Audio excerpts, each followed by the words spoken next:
We are Group 5, Chandalara, Dorinda, Sarah, Pascal, and Brian. Our survey project is about gender stereotypes and religious belief. In our literary review, we have information from a French study that surveyed about 1,861 heterosexual students.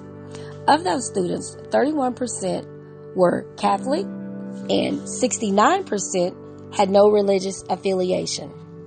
We found out that those who had a higher religious affiliation had a negative attitude towards non-traditional gender students. We also found out that women were more in favor of same-sex parenting than those of men. We also found out that children of same-sex couples and the children of traditional parents, basically, they were similar. But the same-sex couples, they faced more discriminatory laws than those of traditional couples. The more important religion was in the lives of non-traditional students, the more they had suicidal tendencies.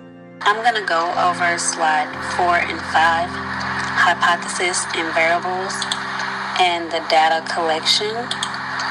During our research stage, a survey from France was found on our independent variable about religion affiliation. This survey was then discussed among our group along with other data that was found, and that's how we came up with our hypothesis. Our hypothesis was that non-atheists would tend to support more traditional gender stereotypes when raising children than atheists.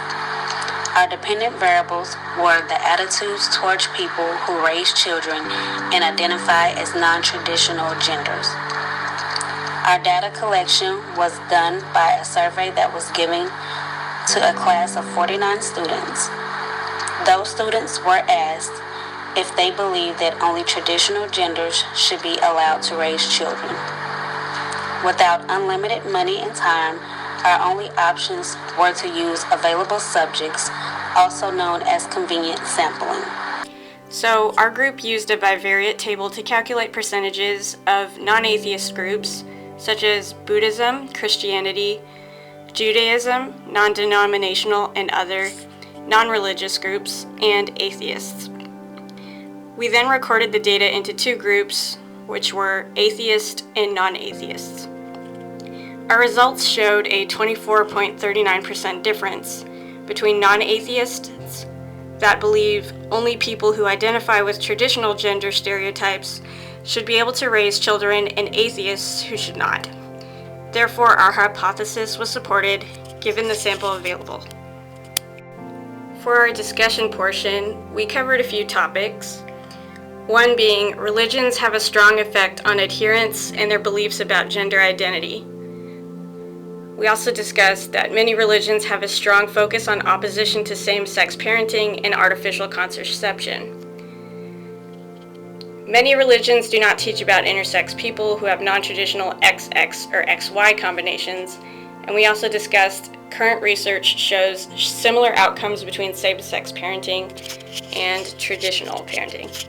We believe that a quick yet inexpensive way of improving future research would be to involve a follow-up questionnaire after the survey.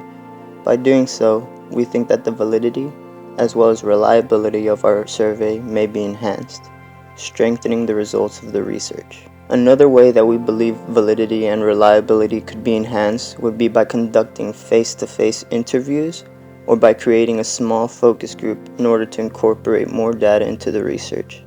Although more time and funding would be required to apply this method, it could capture a wider array of information. Based on the data collected from the class, we found that our data is supported by a similar study done in France. Our results support our hypothesis that non-atheists tend to support traditional gender stereotypes.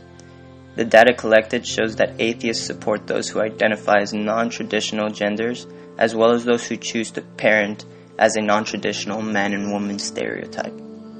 Although religion has seemed to evolve due to society's point of view, it is still the best predictor of people's perception towards non-traditional gender stereotypes. With more research, societal equality can be enhanced by helping build support for evidence-based policies. More research will help reduce inequality.